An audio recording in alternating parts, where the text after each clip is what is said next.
Hello everyone, my name is Kulfasha और आप सभी देख रहे हैं मेरा official channel D O education club. I hope आप सभी ठीक होंगे और आप सभी अपनी अपनी स्टडी बहुत अच्छे से कर रहे होंगे। देखिए, आज की जो मेरी वीडियो होने वाली है वो बीए ऑनर्स पॉलिटिकल साइंस की होने वाली है। ये जो आपकी बुक है जो आपके एनईपी के अंतर्गत है, ये आपकी सेकेंड सेमेस्टर की होने वाली है। सेकेंड सेमेस्टर में जो आपका सब्जेक्ट है जिसका नाम है Delhi through the ages from colonial to contemporary time, Hindi में इसका नाम है युगों से दिल्ली, औपनिवेशिक से समकालीन समय तक। अगर आपके पास भी ये बुक है तो ये वीडियोस आप लोगों के लिए बहुत ज़्यादा इंपॉर्टेंट होने वाली हैं, क्योंकि इन वीडियोस के माध्यम से आप लोग जितने भी आपके इंपॉर्टेंट क्वेश्चन विद आंसर हैं उनको डिस्कस करेंगे। यानी हम इन वीडियोज़ में आपके जो इंपॉर्टेंट क्वेश्चन विद आंसर हैं फुल बुक के, उन्हें कवर करेंगे, चाहे आपने बुक पढ़ी हो या नहीं पढ़ी हो। बट अगर आपने ये क्वेश्चन अच्छे से देख लिए तो आपके एग्ज़ाम में अच्छे नंबर आ जाएंगे। ठीक है, तो चलिए फिर बिना देरी करें हम लोग स्टार्ट करेंगे। जैसे कि आप सभी देख सकते हैं, हम लोग स्टार्ट करेंगे अपने फर्स्ट क्वेश्चन से। हमारा जो फर्स्ट क्वेश्चन है वो है हमारा 19वीं शताब्दी के दौरान दिल्ली में सांस्कृतिक और सामाजिक जीवन की चर्चा कीजिए। यानी 19वीं शताब्दी के दौरान जो दिल्ली है उसमें सांस्कृतिक और जो सामाजिक जीवन है वो किस तरह से था, ये आपको बताना है। तो पहले हम देखेंगे भूमिका। भूमिका में आप लिखेंगे 19वीं शताब्दी के कालखंड भारतीय इतिहास की सामाजिक, सांस्कृतिक और राजनीतिक दृष्टि से अत्यंत महत्वपूर्ण है। यानी बहुत ज़्यादा इंपॉर्टेंट है 19वीं शताब्दी, चाहे हम उसे सामाजिक, सांस्कृतिक या राजनीतिक दृष्टि से देख लें। ठीक है, इस समय दिल्ली ने न केवल मुगल साम्राज्य का ऐतिहासिक केंद्र थी बल्कि एक सांस्कृतिक नगर के रूप में भी उसकी प्रतिष्ठिता थी। यानी इस टाइम पे दिल्ली जो है वो सिर्फ मुगलों की शासन या मुगलों का इतिहास नहीं था, बल्कि ये सांस्कृतिक दृष्टि से भी बहुत ज़्यादा महत्वपूर्ण थी। हालांकि 1857 के विद्रोह के बाद दिल्ली का स्वरूप काफ़ी हद तक बदल गया था, फिर भी इस युग में यहाँ की सामाजिक और सांस्कृतिक गतियों ने भारतीय पुनर्जागरण की नींव रखी। यानी देखिए, 1857 के बाद बहुत सारी चीज़ें चेंजेस हो गई थी, लेकिन इसके बावजूद यहाँ की जो सामाजिक और सांस्कृतिक गतिविधियाँ हैं उसको भारतीय पुनर्जागरण ने यहाँ की नींव रखी, या भारतीय पुनर्जागरण की नींव रखी थी यहाँ ने, भारतीय पुनर्जागरण ने नींव रखी थी यहाँ की। ठीक है, चलिए आगे बढ़ेंगे। आगे अब हम देखेंगे सांस्कृतिक जीवन, कि यहाँ का सांस्कृतिक जीवन कैसा था। तो इसमें पहला पॉइंट आप लिखेंगे उर्दू साहित्य और शायरी का केंद्र। किस तरह से ये उर्दू साहित्य और शायरी का केंद्र था, तो इसमें आप लिखेंगे 19वीं सदी में दिल्ली उर्दू साहित्य का प्रमुख केंद्र बनकर उभरी। यानी 19वीं सदी आते आते दिल्ली जो थी वो उर्दू साहित्य का प्रमुख केंद्र बन गई थी। मिर्ज़ा गालिब, मोमिन खान मोमिन और बहादुर शाह जफर जैसे शायरों ने न केवल कविताओं को लोकप्रिय बनाया बल्कि इसे आम जनता की आवाज़ भी बनाया। यानी देखिए, इनका नाम तो आपने सुना भी होगा, मिर्ज़ा गालिब, जो कि बहुत ज़्यादा मशहूर हैं अपनी शायरियों के लिए। इन्होंने, और जो और भी हैं, मीर खान मीर हो गए और जो बहादुर शाह जफर हैं, इन्होंने इसे न केवल इन्होंने लोकप्रिय बनाया बल्कि जो आम जनता है उनकी ज़बान तक यह ज़बान बनाया। इसका मतलब है कि जो आम जनता के लोग थे वो भी ऐसी शायरी या फिर इनकी जो बोल थे वो बोलने लगे थे। गालिब की शायरी आज भी उर्दू साहित्य की धरोहर मानी जाती हैं। आज भी अगर आप उर्दू साहित्य पढ़ेंगे तो वहाँ आपको गालिब डेफिनेटली पढ़ने को मिलेंगे, क्योंकि 12th के बाद भी हम गालिब को पढ़ते हैं। गालिब जो हैं वो बहुत ज़्यादा इंपॉर्टेंट रोल निभाते हैं उर्दू साहित्य में। ठीक है, चलिए आगे बढ़ेंगे। आगे हम देखेंगे संगीत और नृत्य की परंपरा। किस तरह से संगीत और नृत्य की परंपरा, इसमें आप लिखेंगे दिल्ली में दरबारी संगीतों का विशेष महत्व था। हालांकि 1857 के बाद मुगल दरबार समाप्त हो गया, परंतु संगीत की परंपरा जीवित रही। कथक नृत्य, गज़ल गायकी और शास्त्रीय संगीत की मिले आम थी। यानी देखिए, जो दिल्ली दरबार है या फिर दिल्ली जो वो है, इसमें दरबारी जो संगीत है वो बहुत ज़्यादा इंपॉर्टेंट था। 1857 के विद्रोह या 1857 के बाद ये चीज़ें कम हो गई थी, लेकिन अभी भी जो नृत्य हो गया या फिर गज़ल गायकी हो गए या फिर शास्त्रीय जो संगीत है उसका महत्व बरकरार रहा था। ठीक है, नेक्स्ट अब हम देखेंगे हुनर और कारीगरी। किस तरह से दिल्ली की पारंपरिक कारीगर जैसे जरी का काम, कलमकारी और हाथ से बनने वाली वस्तुएं इस युग में काफ़ी प्रसिद्ध थी। यानी इस टाइम पे जो दिल्ली में कार्य होते थे जो हाथ से थे, यानी जरी का काम ही हाथ से किया जाता है। आपने अभी बहुत देखा होगा कि लड़कियों के खासकर जो ट्रेंड में कपड़ों पे कढ़ाई होती है, बॉयज़ के भी होती है, कुर्ते वगैरह पे हम देख सकते हैं, शेरवानी वगैरह पे जो कढ़ाई की जाती है वो हाथ से की जाती है। तो वही जो काम होता है वो जरी का काम होता है। और जो हमारे हाथ की जो वस्तुएं बनाने वगैरह हो गए, ये काम जो थे बहुत ज़्यादा प्रसिद्ध थे।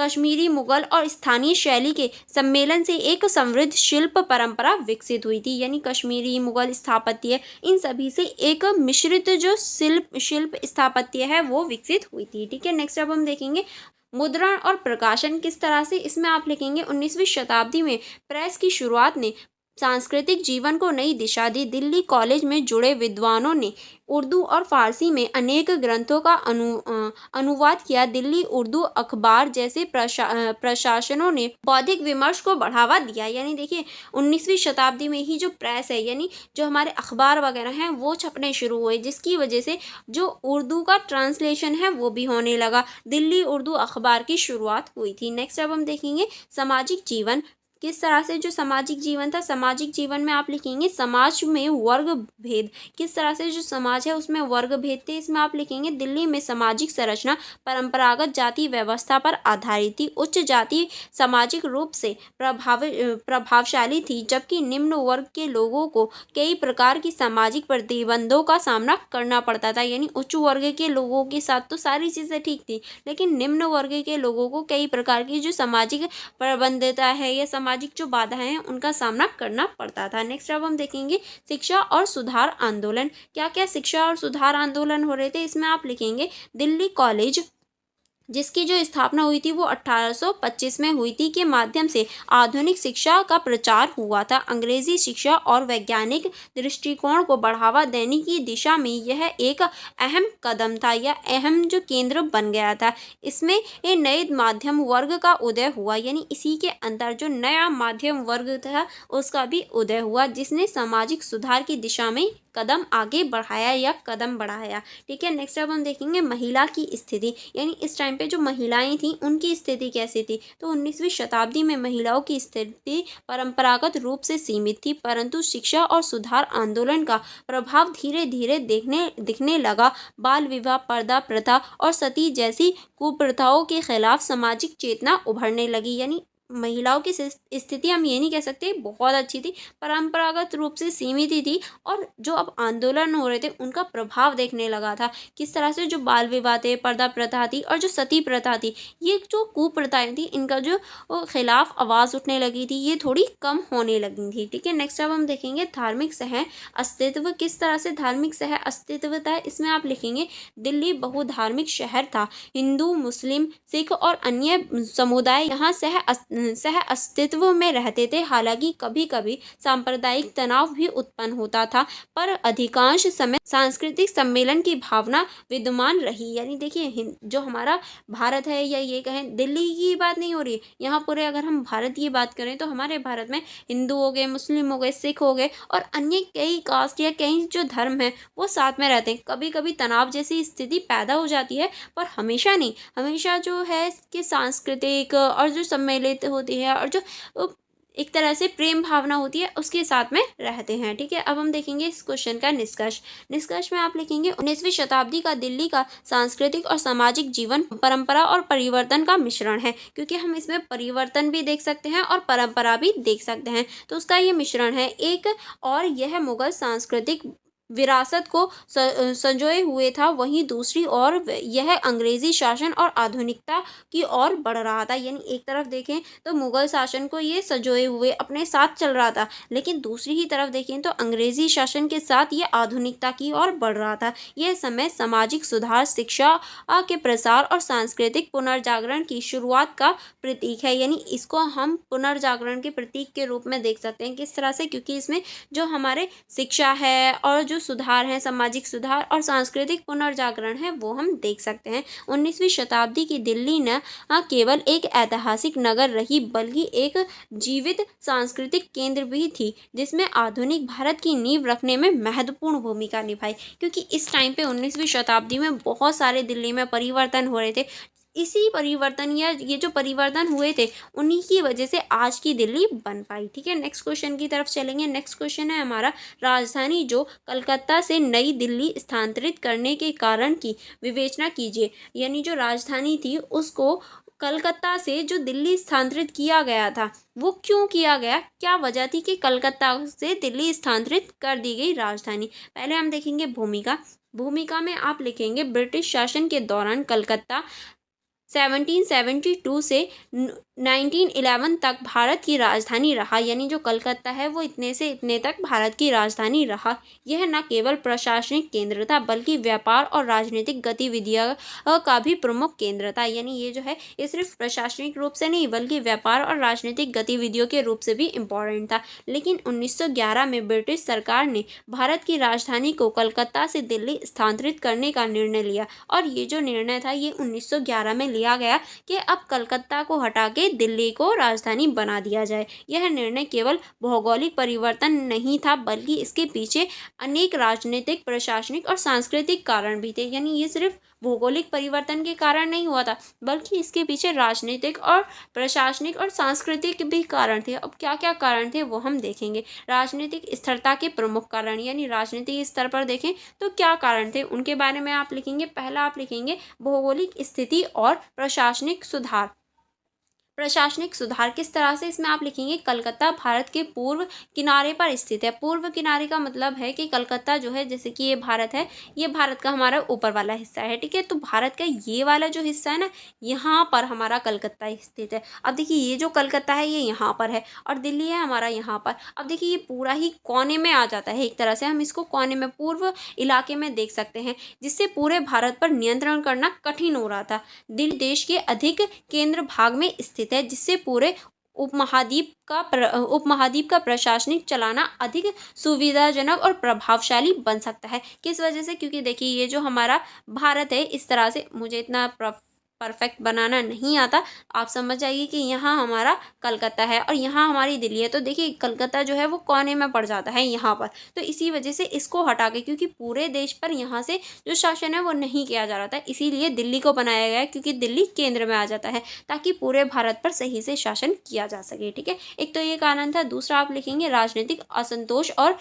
बंग भंग आंदोलन। किस तरह से जो राजनीतिक असंतोष है और बंग भंग जो आंदोलन है किस तरह से, इसमें आप लिखेंगे बंगाल विभाजन 1905 के बाद कलकत्ता राजनीतिक आंदोलन और विरोध प्रदर्शन का केंद्र बन गया। यानी बंगाल के विभाजन के बाद जो कलकत्ता है वो राजनीतिक आंदोलन और विरोध का केंद्र बन गया था। स्वदेशी आंदोलन और कांग्रेस की तीव्र गतियों और ने ब्रिटिश सरकार को असहज कर दिया। दिल्ली को राजधानी बनाकर वह इस राजनीतिक दबाव से दूर रहना चाहते थे। यानी देखिए अब इस टाइम बहुत सारे आंदोलन या फिर ये कहें बहुत ज़्यादा जो दबाव था वो पड़ रहा था अंग्रेज़ों पे, और इसी दबाव को बचने के लिए, इस दबाव से बचाने के लिए उन्होंने पूरी राजधानी को ही कलकत्ता से स्थानांतरित करके दिल्ली बना दिया था, ठीक है। चलिए आगे देखेंगे। आगे जो कारण है वो आप लिखेंगे ऐतिहासिक और प्रतीकात्मक महत्व। किस तरह से दिल्ली भारत का ऐतिहासिक और सांस्कृतिक केंद्र रहा। यह कई महान साम्राज्यों, खासकर मुगल साम्राज्य की राजधानी रहा। देखिए ये जो दिल्ली है वो कई महान साम्राज्यों का शासन रहा था, या फिर जैसे अगर हम मुगल साम्राज्य की बात करें तो ये राजधानी रही थी। दिल्ली को राजधानी बनाना ब्रिटिश साम्राज्य की उत्तराधिकारी के रूप में स्थिति को सुदृढ़ करने का प्रतीकात्मक प्रयास था। यानी इन्होंने दिल्ली को ही इसलिए बनाया ताकि ये उत्तराधिकारी के रूप में, कि हाँ ये जो है ये एक तरह से जो मुगल हैं उनके उत्तराधिकारी के रूप में सामने आए। इसी वजह से इन्होंने दिल्ली को चुना था, वरना और भी तो जगह थी वो वहाँ को भी चुन सकते थे, यही कारण था, ठीक है। नेक्स्ट अब आप इसमें लिखेंगे कारण में ब्रिटिश सत्ता का पुनर्संयोजन। किस तरह से ब्रिटिश शासन ने अपने प्रभुत्व को नए रूप से प्रस्तुत करते हुए राजनीतिक स्थानांतरण का प्रयोग किया। वह दिल्ली को एक शाही शहर के रूप में पुनर्निर्मित करना चाहते थे, जिससे उनके शासन की वैधता और प्रतिष्ठिता और अधिक मजबूत हो सके, ताकि जो इनके शाही शासन है उसकी जो वैधता है वो अधिक प्रभावी या फिर प्रतिष्ठित हो सके और उनको जो प्रभाव है वो अच्छी तरीके से हो सके, ठीक है। चलिए आगे बढ़ेंगे। आगे अब हम देखेंगे आर्थिक और रणनीतिक दृष्टिकोण। आर्थिक और रणनीतिक दृष्टिकोण में आप लिखेंगे दिल्ली उत्तर भारत के कई प्रमुख शहरों से निकटता के कारण व्यापार और संचार के लहजे से अधिक सुविधाजनक थी। यह भारत के अन्य हिस्सों पंजाब, मध्य भारत, राजस्थान आदि से अधिक जुड़ी हुई थी। ये भी कारण था कि इसी को राजधानी बनाया, क्योंकि अब हम पंजाब, मध्य भारत और जो राजस्थान है उसके भी पास आ गए थे, जो कि व्यापार करने में सुविधाजनक था, ठीक है। नेक्स्ट कारण आप लिखेंगे 1911 का दिल्ली दरबार। किस तरह से 1911 में किंग जॉर्ज पंचम और मैरी के भारत आगमन के अवसर पर दिल्ली दरबार आयोजित किया गया था 1911 में। ऐसी ऐतिहासिक दरबार में ये घोषणा की गई कि भारत की राजधानी अब कलकत्ता से स्थानांतरित होकर दिल्ली होगी। यानी ये घोषणा तभी कर दी गई थी जब ये लोग भारत में आए थे। क्या अब जो राजधानी है वो कलकत्ता से हटाकर दिल्ली होगी। यह घोषणा औपनिवेशिक शाही प्रभाव को दिखाने का महत्वपूर्ण प्रयास था। ये जो औपनिवेशिक दबाव है या शाही प्रभाव है उसको दिखाया जा सके। ठीक है, चलिए आगे बढ़ेंगे। आगे अब हम देखेंगे स्थानांतरण का प्रभाव।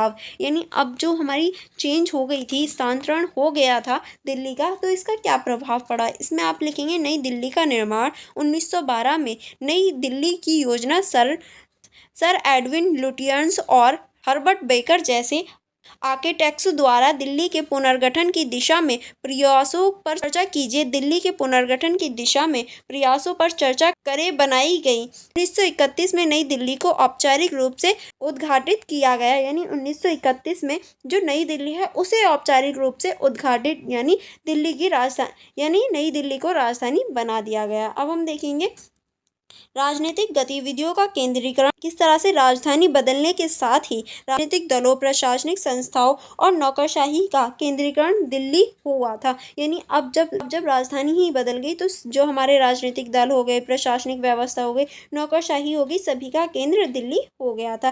कलकत्ता की भूमिका में परिवर्तन। यानी जो कलकत्ता था पहले जो राजधानी की भूमिका निभा रहा था, अब उसमें किस तरह से परिवर्तन हुआ।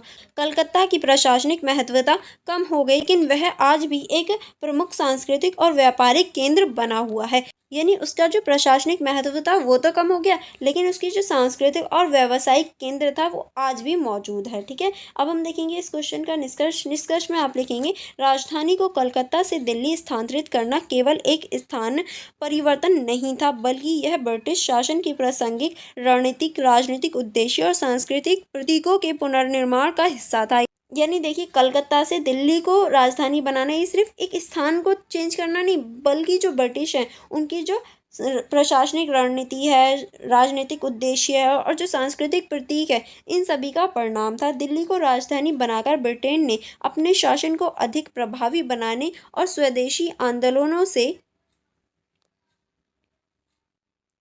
दूरी बनाने का प्रयास किया था। इस निर्णय ने भारतीय राजनीति और प्रशासन इतिहास में एक नया अध्ययन जोड़ा, जिसकी गूंज आज भी देखी जा सकती है। इसी की वजह से जो दिल्ली है उसकी महत्वाकांक्षा बढ़ गई थी। ठीक है, अब हम नेक्स्ट क्वेश्चन की तरफ चलेंगे। नेक्स्ट क्वेश्चन है हमारा दिल्ली के पुनर्गठन की दिशा में प्रयासों पर चर्चा कीजिए। यानी जो दिल्ली का पुनर्गठन हो रहा था इसकी दिशा में जो प्रयास किए गए थे उनके ऊपर आपको चर्चा करनी है। तो पहले हम देखेंगे भूमिका में आप लिखेंगे दिल्ली भारत की ऐतिहासिक राजनीति और सांस्कृतिक राजधानी रही है। यानी ये हमारे ऐतिहासिक राजनीतिक और संस्कृति भी राजधानी रही है। लेकिन 1857 की क्रांति के बाद से लेकर स्वतंत्रता प्राप्ति और उसके पश्चात तक दिल्ली के स्वरूप में कई परिवर्तन आए।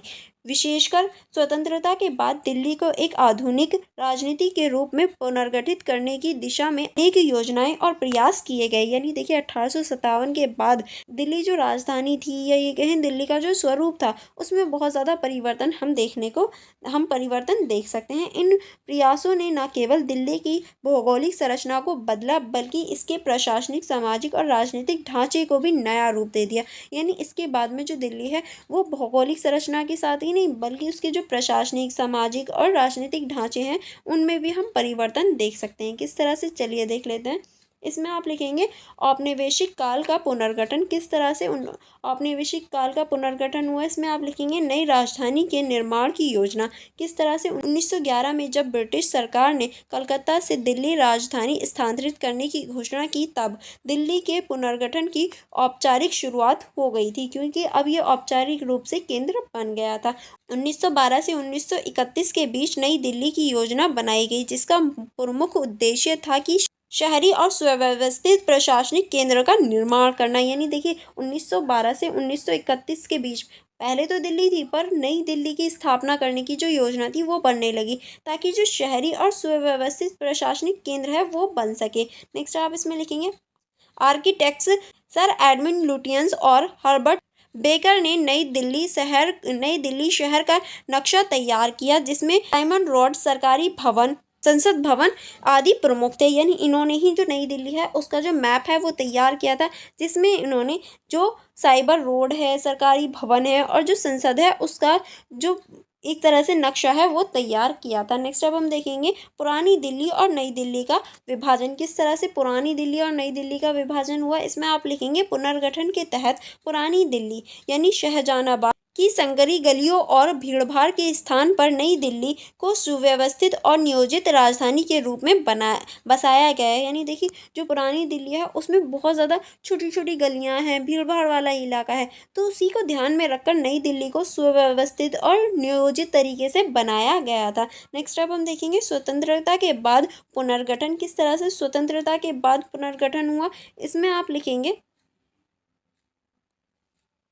1947 में शरणार्थी पुनर्वास। किस तरह से भारत पाक विभाजन के समय दिल्ली में लाखों शरणार्थी पश्चिम पंजाब और सिंध से आ गए थे, ठीक है। उनके लिए पुनर्वास कॉलोनियों जैसे लाजपत नगर, राजौरी गार्डन, तिलक नगर, किंगवेज कैंप आदि का निर्माण किया गया था। यानी ये जो कॉलोनीज हैं ये तभी बनाई गई थी। यह दिल्ली के सामाजिक ढांचे में बड़े पैमाने पर बदलाव का कारण था, क्योंकि पहले जो था वो दिल्ली को इसलिए बसाया जाता ताकि छोटी छोटी गलियां ना हो, भीड़ भाड़ ना हो, आराम से सुव्यवस्थित तरीके से रह पाए। और जब लोग ही आ गए तो अब भीड़ भाड़ तो होगी, तो इस वजह से ये दिल्ली का जो सामाजिक ढांचा था उसमें बहुत ज़्यादा परिवर्तन या फिर ये कहें बदलाव का कारण बना। अब हम देखेंगे प्रशासनिक पुनर्गठन। किस तरह से आप इसमें लिखेंगे दिल्ली को 1956 में केंद्र शासित प्रदेश का दर्जा दिया गया। यानी दिल्ली को 1956 में केंद्र शासित जो प्रदेश है उसका दर्जा मिल गया था।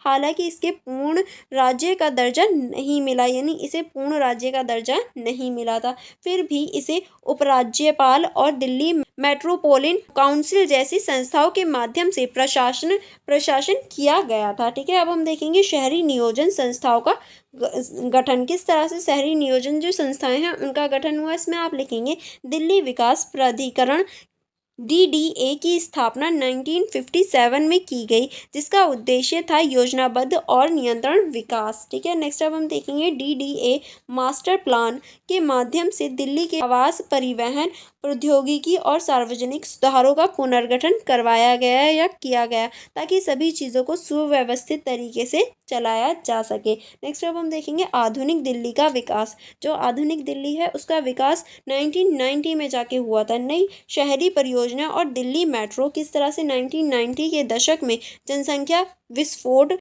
ट्रैफिक और प्रदूषण के कारण दिल्ली में बड़ी बुनियादी ढांचे की आवश्यकता महसूस की गई, ताकि सभी चीज़ों को कंट्रोल में किया जा सके। दिल्ली मेट्रो जो कि 2002 में आरंभ हुई थी, ने दिल्ली के सार्वजनिक परिवहन को पूरी तरह बदल दिया। जब से दिल्ली मेट्रो आई है तो हम देख सकते हैं कि किस तरह से जो सार्वजनिक परिवहन है उसने पूरी तरह से उसे बदल दिया था, जो कि आई थी हमारी 2002 में।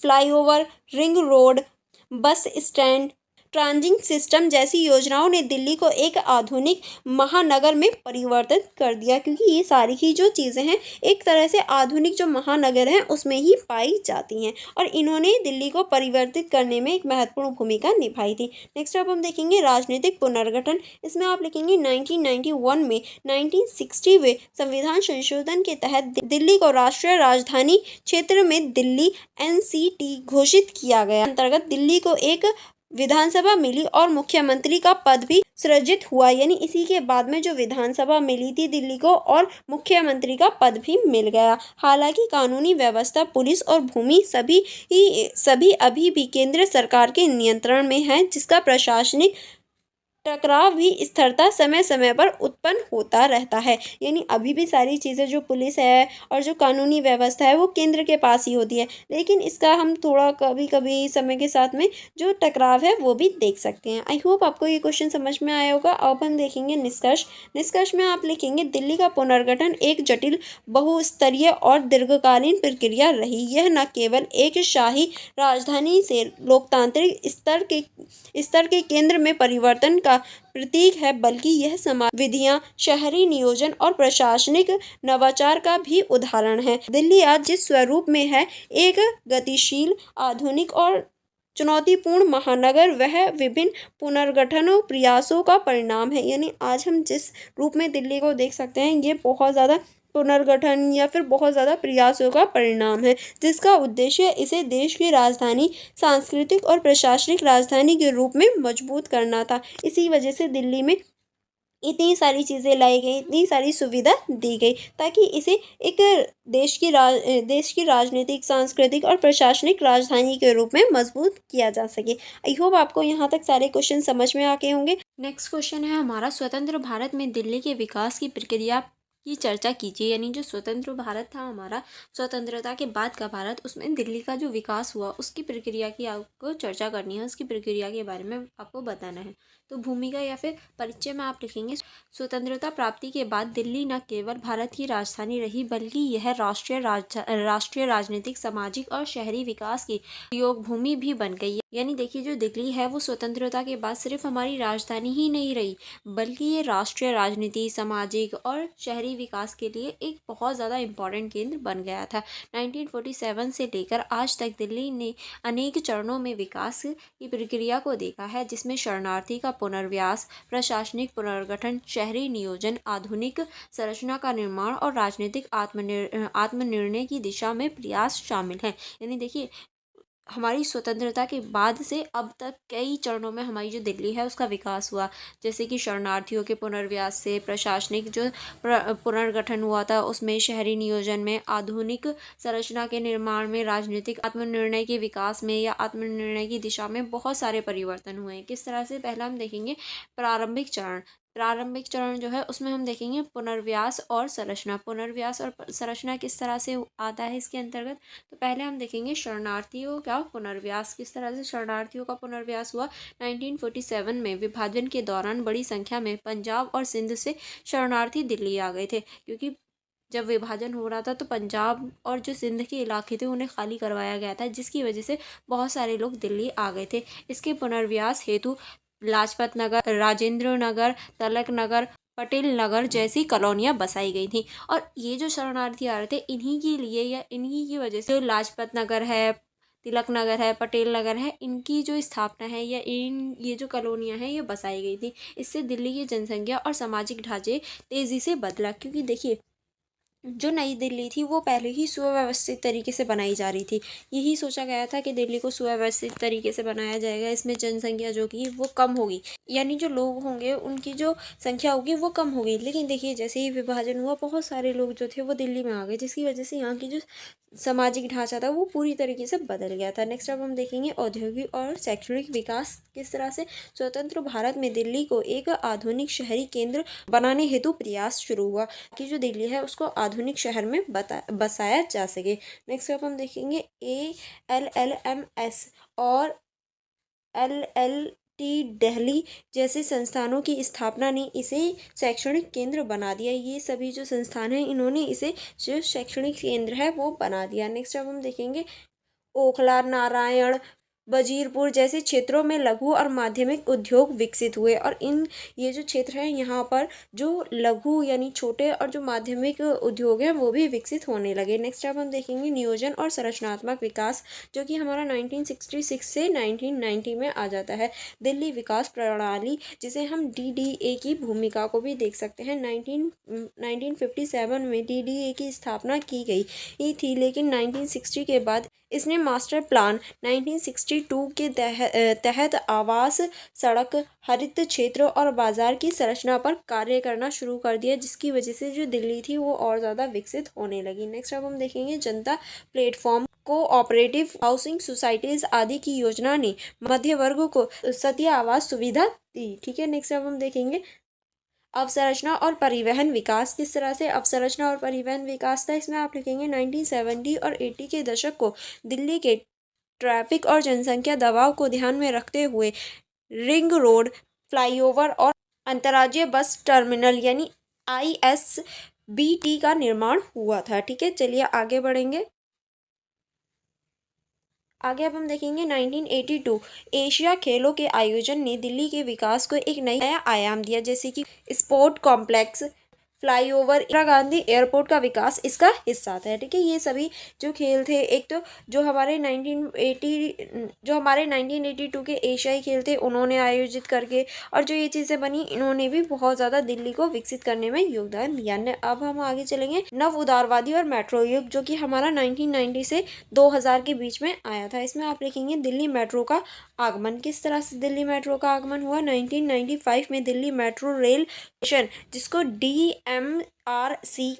DMRC भी बोलते हैं, की स्थापना, और 2002 में मेट्रो सेवा की शुरुआत ने सार्वजनिक परिवहन को क्रांतिकारी परिवर्तन दिया। यानी देखिए 2002 में जब मेट्रो स्थापित हो गई या मेट्रो का यूज़ होना शुरू हो गया था, जिसकी वजह से जो परिवहन है उसे एक क्रांति मिल गई थी। अब परिवहन जो है वो इजीली होने लगा था। इसने न केवल ट्रैफिक कम हुआ, बल्कि शहर की भौगोलिक एकता भी यानी इससे न केवल जो शहर का ट्रैफिक था वो कम हुआ, बल्कि जो भौगोलिक एकता है वो भी बढ़ गई। नेक्स्ट अब हम देखेंगे NCR और उपग्रह नगर का विकास। किस तरह से दिल्ली के बढ़ते दबाव को कम करने के लिए गाजियाबाद, गुड़गांव, नोएडा, फरीदाबाद जैसे क्षेत्रों का विकास NCR यानी राष्ट्रीय राजनीतिक क्षेत्र के रूप में किया गया। यानी देखिए जो NCR है, या ये कहें जो दिल्ली का जो बढ़ता हुआ दबाव था उसको कम करने के लिए NCR का निर्माण किया गया।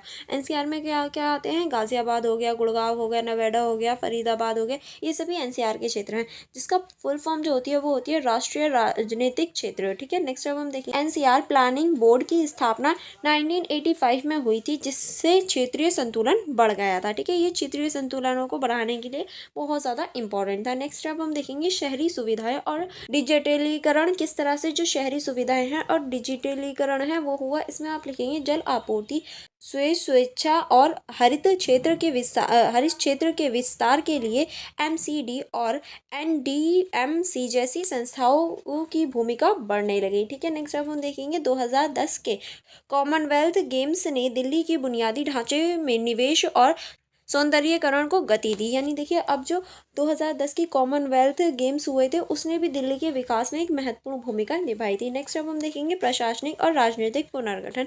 किस तरह से यहाँ प्रशासनिक और राजनीतिक पुनर्गठन हो रहा था, चलिए इसको देख लेते हैं।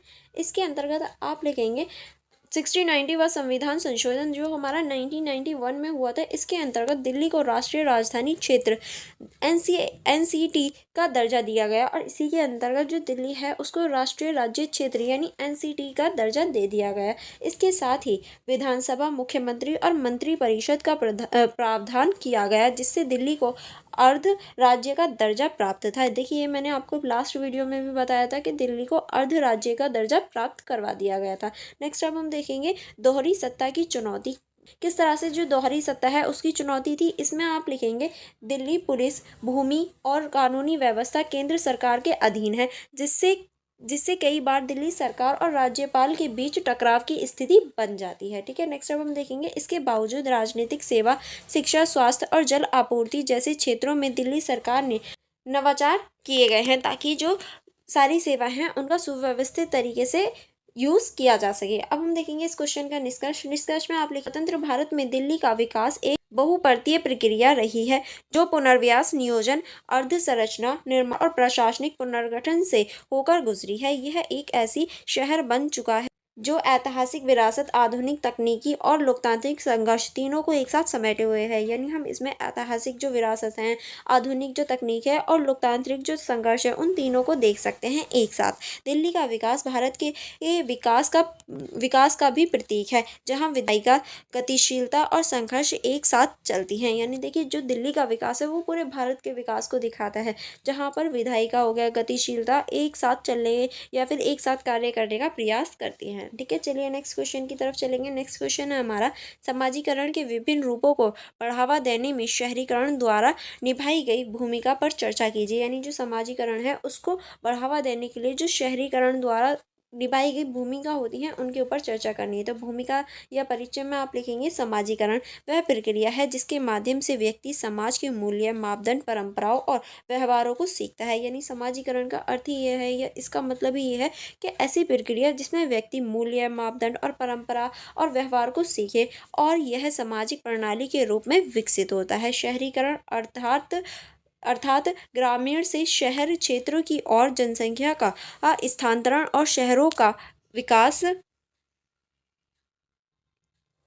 समाजीकरण की प्रक्रिया को गहराई से प्रभावित करता है, क्योंकि जब लोग शहरों की तरफ बढ़ते हैं गाँवों को छोड़ के, वही तो हमारी शहरीकरण की प्रक्रिया होती है। शहरीकरण न केवल समाजीकरण के रूप में विविधता लाई, बल्कि पारंपरिक सामाजिक संरचना में भी परिवर्तन आया। यानी जो शहरीकरण है उसने सामाजिक जो स्वरूप है उसी में विविधता नहीं लाया, बल्कि जो पारंपरिक सामाजिक संरचना है उसमें भी परिवर्तन लाया है। किस तरह से? प्राथमिक समाजीकरण में बदलाव। जो हमारा प्राथमिक समाजीकरण था उसमें किस तरह से बदलाव हुआ? तो पहला आप इसमें लिखेंगे पारंपरिक संरचना में परिवर्तन। किस तरह से जो पारंपरिक संरचना है उसमें परिवर्तन हुए? शहरीकरण के कारण संयुक्त परिवार की जगह एकल परिवार का प्रचलन हो गया। यानी देखिए, पहले संयुक्त यानी एक ही परिवार में दादा दादी, चाचा चाची, मामा नहीं बट चाचा चाची, ये सभी रहते थे।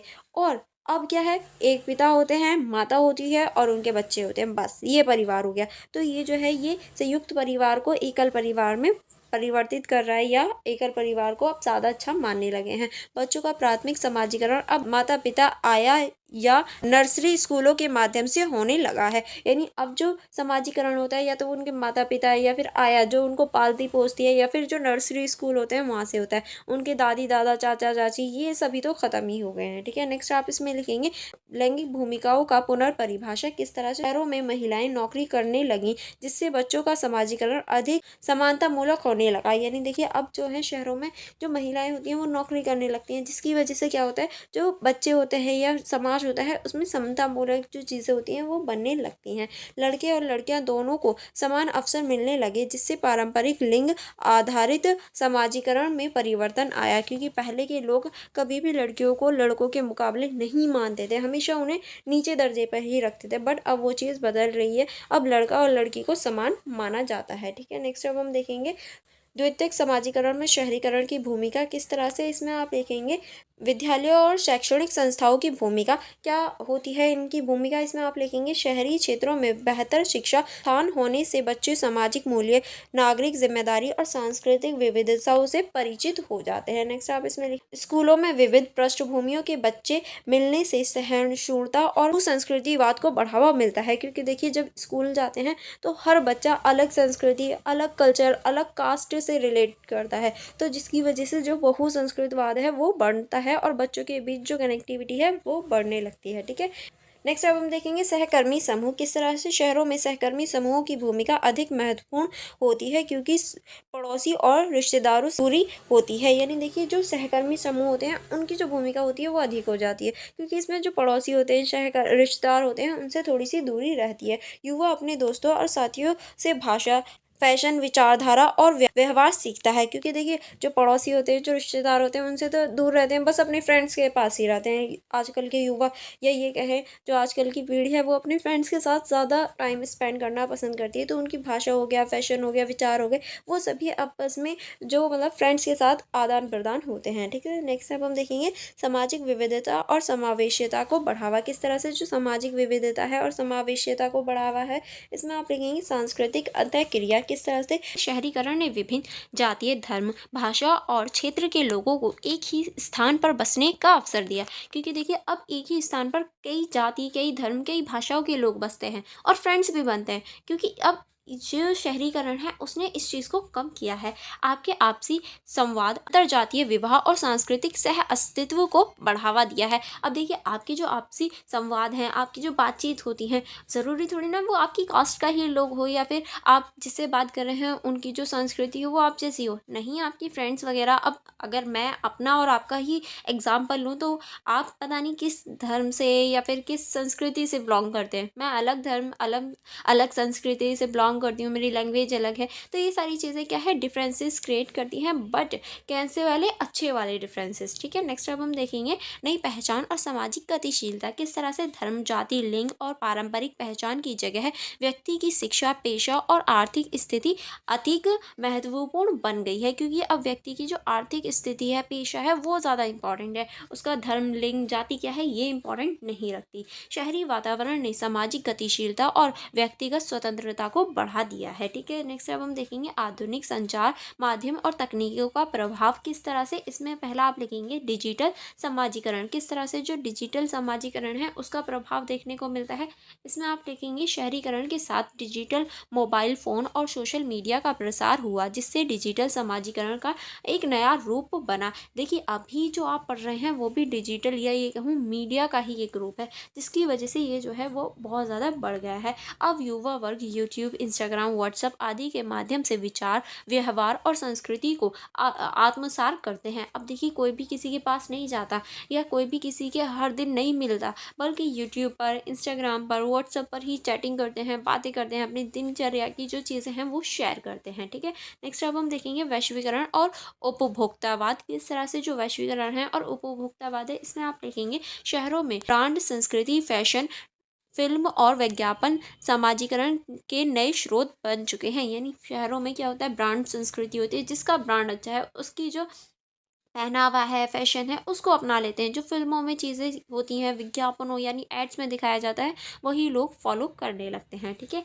नेक्स्ट अब हम देखेंगे इससे उपभोक्तावादी मूल्य जैसे व्यक्तिगत सफलता, प्रतिस्पर्धा और आत्म प्रदर्शन को बढ़ावा मिलता है। इससे जो प्रतिस्पर्धा है, जो कॉम्पिटिशन है, वो भी बढ़ता है। अब आज की दुनिया में आप देख सकते हैं सोशल मीडिया में भी कितना कॉम्पिटिशन हो गया है। ठीक है, कोई भी अगर न्यू क्रिएटर आता है तो उसे बहुत ज़्यादा स्ट्रगल करना पड़ता है। नेक्स्ट अब हम देखेंगे चुनौतियाँ और सीमाएं। क्या क्या चुनौतियाँ और क्या क्या सीमाएं हैं, तो इसमें आप पहले लिखेंगे सामाजिक विघटन। किस तरह से शहरीकरण ने पारंपरिक सामुदायिक संबंधों को कमजोर किया, जिससे अकेलेपन, तनाव और अपराध की प्रवृत्ति बढ़ी है। क्योंकि देखिए अब सारी चीज़ें सोशल मीडिया के थ्रू होती हैं, तो अकेलापन, तनाव और जो अपराध की गतिविधियां हैं वो भी बढ़ गई हैं। क्योंकि कोई भी अगर किसी को फ़ोनों पे समझाता है या फ़ोनों पे बात हो रही है तो वो कितनी देर ही बात करेगा। अगर वो फिजिकली आके उससे मिलता है, उसको समझाता है, तो उसका इफेक्ट अलग पड़ता है। ठीक है, नेक्स्ट अब हम देखेंगे समाजीकरण की प्रक्रिया में अब नैतिकता और मूल्य की भूमिका कम हो गई है। क्योंकि सभी लोग क्या है, सोशल मीडिया पे, फ़ोनों पे चैटिंग करते हैं। आपने भी देखा होगा कि इमोजीज यूज़ करते हैं। अगर कोई स्माइल कर रहा है तो वो ज़रूरी नहीं है वो स्माइल ही कर रहा हो। अगर कोई रोने वाली इमोजी सेंड कर रहा है आपको, तो ज़रूरी नहीं है वो रो रहा हो, वो हंसकर रोने वाली इमोजी सेंड कर रहा होता है। तो इस वजह से जो हमारी फेक चीज़ें हैं वो सामने आने लगी हैं। अच्छा मुझे बताना, आप लोगों ने कभी ऐसा किया है क्या, रोने वाली इमोजी भेजी है, वो भी हंसते हंसते, सामने वाले को बेवकूफ़ बनाने के लिए। ठीक है, बताना ज़रूर कमेंट में। नेक्स्ट अब हम देखेंगे वर्ग विभाजन और असमानताएं। किस तरह से शहरी जीवन में अमीर और गरीब के बीच सामाजिक दूरी, समाजीकरण के में भेद भेद उत्पन्न होते हैं। यानी जो अमीर गरीब है, ये सारी चीज़ें बहुत होती हैं शहरों में। नेक्स्ट अब हम देखेंगे झुग्गी झोंपड़ी में रहने वाले बच्चों को समाजीकरण अमीर वर्ग से भिन्न होते हैं, जिससे असमान सामाजिक अनुभव बनते हैं। यानी देखिए रहते दोनों दिल्ली में ही हैं, बट जो झोपड़ी में रहता है उसकी समाजीकरण अलग होगा। जो अमीर बच्चे हैं या फिर जो महलों में रहते हैं, जो अच्छे घरों में रहते हैं, उनका समाजीकरण अलग होगा। ठीक है, अब हम देखेंगे इस क्वेश्चन का निष्कर्ष में आप लिखेंगे शहरीकरण ने समाजीकरण की प्रक्रिया को व्यापक, जटिल और गतिशील बना दिया है। इसने व्यक्ति को पारंपरिक सीमाओं से बाहर निकलने, विविधताओं को अपनाने और आधुनिक समाज में अपनी जगह बनाने का अवसर प्रदान किया है। यद्यपि इसके साथ कुछ सामाजिक चुनौतियां भी जुड़ी हैं। कहना उचित होगा कि शहरीकरण ने समाजीकरण के नए अवसर और मार्ग प्रशस्त किए हैं। यानी देखिए जो हमारा समाजीकरण है उसके साथ बहुत सारी चुनौतियां हैं, लेकिन इसने कई जो अवसर हैं, कई जो मार्ग हैं वो भी प्रस्तुत किए हैं, जो आधुनिक भारत के समाज को दिशा देने में सहायक हैं। क्योंकि ये आधुनिक जो भारत है उसको दिशा देते हैं। ठीक है, आई होप आपको ये पूरे क्वेश्चन समझ में आ गए होंगे। यहाँ हमारा पूरा ही जो फुल बुक के इंपॉर्टेंट क्वेश्चंस थे वो कवर हो जाते हैं। अगर आपको कोई डाउट हो या कोई प्रॉब्लम हो तो आप मुझसे कमेंट बॉक्स में पूछ सकते हैं। अदरवाइज़ आप मेरे जो यूट्यूब चैनल है उसको ज्वाइन कर सकते हैं, उसकी मेंबरशिप को ज्वाइन कर सकते हैं। मेरे यूट्यूब चैनल को सब्सक्राइब कर लीजिए एंड बेल आइकन को प्रेस कर लीजिए। एंड आपको थोड़ी सी भी ये वीडियो हेल्पफुल लगी हो तो वीडियो को लाइक भी ज़रूर कीजिएगा। ठीक है, एंड आप मुझे कमेंट बॉक्स में अपनी राय भी दे सकते हैं। एंड फॉर मोर कनेक्टिविटी आप मेरी जो इंस्टाग्राम आईडी है उसको कनेक्ट कर सकते हैं, आप मेरा टेलीग्राम ग्रुप ज्वाइन कर सकते हैं। एंड अगर आप इन सभी की सेल्फ स्टडी करना चाहते हैं सारे नोट्स की, तो आप मेरे यूट्यूब चैनल की मेंबरशिप ज्वाइन कर सकते हैं। अदरवाइज़ जो मेरा टेलीग्राम ग्रुप है उसको ज्वाइन कर सकते हैं। ठीक है, आपको वहाँ मिल जाएंगे। और फिर भी कोई क्वेरी रह जाती है या कोई कन्फ्यूजन हो तो आप मुझसे कमेंट बॉक्स में पूछ सकते हैं। चलिए फिर हम लोग मिलेंगे नेक्स्ट वीडियो में। आप मेरी वीडियो को लाइक करना एंड अपने फ्रेंड्स के साथ शेयर करके मेरे यूट्यूब चैनल को सब्सक्राइब करना मत भूलिएगा। Thank you everyone.